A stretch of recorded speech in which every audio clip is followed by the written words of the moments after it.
नमस्कार दोस्तों, मैं श्याम शर्मा एक बार फिर से आपका स्वागत करता हूं मेरे YouTube channel science with Sharma ji पर। ठीक है दोस्तों, आप सवाल देख लीजिए। Arithmetic progression class 10 chapter number 5 का ये सवाल है। मैथ्स बूस्टर प्लेलिस्ट पर ये अपडेट होने जा रहा है और एकदम मतलब भौकाल वाला सवाल होने वाला है ये, क्योंकि इतना शानदार सवाल, वो भी एपी से।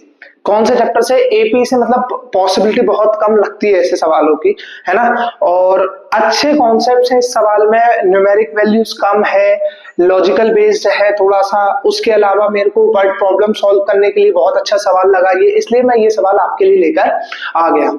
तो वीडियो को लाइक कर दीजिए और वीडियो के एंड में जरूर बताना कि आपको ये सवाल कैसा लगा। मैं पहले एक बार गिवन देख लेता हूं। मेरे पास बताया गया है कि एक स्कूल है जिसमें number of student in each class from 1 to 10th are in AP. मतलब फर्स्ट क्लास से लेके 10th क्लास के बच्चे एपी में है। ठीक है।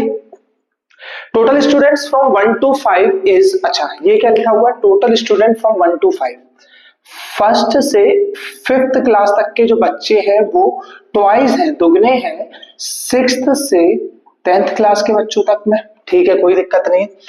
और if the total number of students from class 1 to 4, अच्छा मतलब शुरू की 4 क्लासेस के बच्चों का सम दे रखा है, S4 दे रखा है मुझे। क्या दे रखा है मुझे? S4 दे रखा है। इसकी वैल्यू हो जाएगी 4/2 2a प्लस, अच्छा 4 - 1 3d की वैल्यू मुझे दे रखी है 462। ठीक है, ठीक है। अगर मैं इसका यूज करूं तो मैं यहां से क्या कर सकता हूं?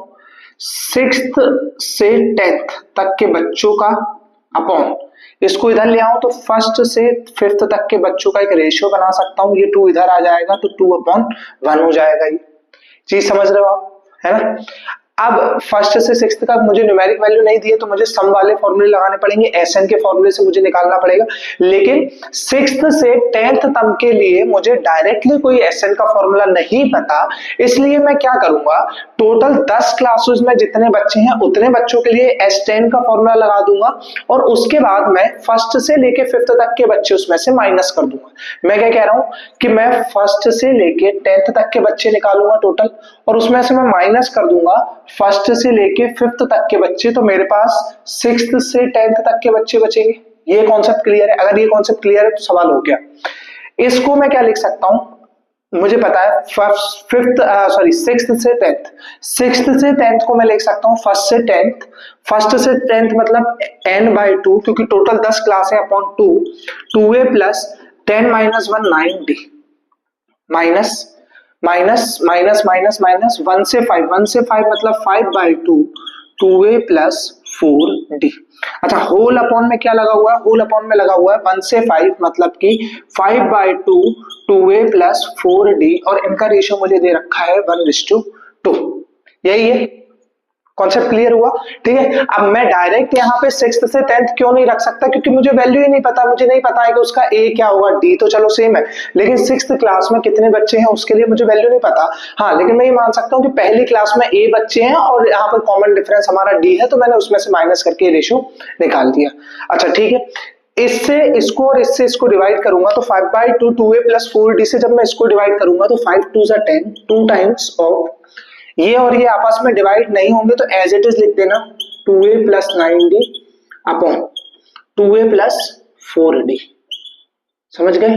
ये 5/2 से 10/2 कैंसिल होकर 2 आ गया, माइनस 5/2 2a प्लस 4d से 5/2 2a प्लस 4d माइनस करोगे तो यहां बचेगा 1/2। समझ गए चीजें? समझ गए? इसको मैं इस तरफ लेके आऊंगा तो यहां से मेरे पास, अच्छा चलो उधर ही कर देता हूं। इसको मैं उस तरफ लेके आऊंगा तो ये इस तरफ आके प्लस का 1 हो जाएगा, इस तरफ आके ये प्लस का 1 हो जाएगा, है ना। प्लस का 1 हो जाएगा। ठीक है, करते हैं आगे। इसका मतलब 2 × 2 4a plus 18d is equals to, अच्छा अपॉन में क्या है? 2a प्लस 4d भी है, इज इक्वल्स टू 1 इधर आया तो 1/2 प्लस 1 की वैल्यू होती है 3/2 के बराबर। तो इस पूरे को हटा के मैं यहाँ पे क्या लिख सकता हूँ? यहाँ पे मैं लिख सकता हूँ 3/2। यहां तक की चीजें क्लियर है? क्रॉस मल्टीप्लाई कर दीजिए। क्रॉस मल्टीप्लाई करने से क्या होगा? 2 2 इधर 4 2 8a plus 36d is equals to 6a plus 12d। अच्छा a इधर आएगा, d इधर जाएगा, तो 8a minus 6a is 2a और 12d माइनस 36d, मतलब कि यहां से मेरे पास बचेगा 24d माइनस का 24d, क्योंकि 36d इस तरफ आएगा और माइनस का हो जाएगा, है ना, माइनस का हो जाएगा। तो यहां से मेरी a की वैल्यू आती है a is equal to 2 minus का 12d। ठीक है, ये चीज क्लियर है, ये चीज क्लियर है। अब सुनो, ए की वैल्यू मेरे पास आ गई, मुझे सम ऑफ 4 टर्म्स दिया हुआ था, तो मैं इसके अंदर ए की वैल्यू पुट करता हूं, इसके अंदर मैं ए की वैल्यू पुट करता हूं। ये मैंने इधर लिख दिया है, ये डब्बा यहां बना के इसको अलग से सॉल्व कर रहा हूं।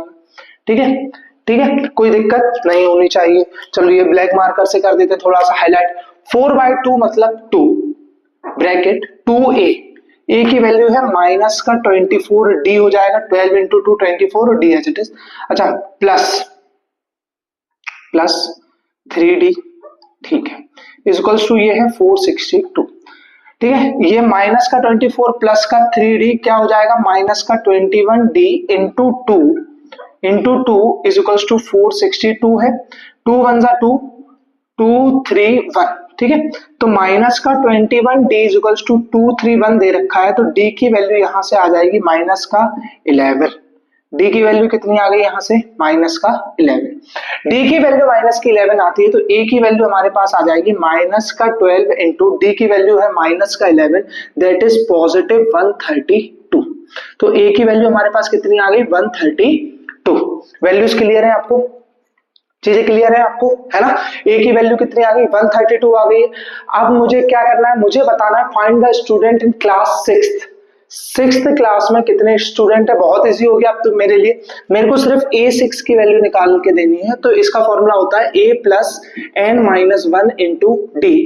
ए की वैल्यू 132 दे रखी है, प्लस n माइनस 1 6 माइनस 1 5 हो गया, डी की वैल्यू माइनस का 11 है, डी की वैल्यू माइनस का 11 है। तो यहां से वैल्यू आ जाएगी A6 की वैल्यू आ जाएगी, 6th क्लास में कितने बच्चे हैं, 6th क्लास में बच्चे हैं 132 माइनस का 55, 12 में 7 भी 5 7, तो A6 की वैल्यू आ जाएगी 77। मतलब 6th क्लास में कितने स्टूडेंट हैं, 77 स्टूडेंट है। और ये हमारा बिल्कुल एक्यूरेट एंड करेक्ट आंसर हो जाएगा इस सवाल के लिए। काफी अच्छा सॉल्यूशन है इसका, काफी अच्छी ट्रिक्स है इसमें, इसको बहुत अच्छे से समझ लेना। ये नहीं तो इससे रिलेटेड कोई ना कोई सवाल आ सकता है बोर्ड एग्जाम में, तो इसकी प्रोबेबिलिटी है कि ऐसे सवाल, लैंग्वेज बेस्ड सवाल देते हैं बोर्ड एग्जाम, हमेशा से देते हुए आए हैं और देते रहेंगे, है ना। तो अच्छे से सवाल को कर लेना। मैथ्स बूस्टर पे मैं इसे अपडेट करते रहूं, और बाकी के आप अपने सारे दोस्तों को इसको शेयर कर दो। बने रहिए हमारे साथ। वीडियो अच्छा लगा हो तो लाइक कर दीजिए, एक कमेंट भी रख देना कि आपको सवाल कैसा लगा। ठीक है, थैंक यू, जय हिंद।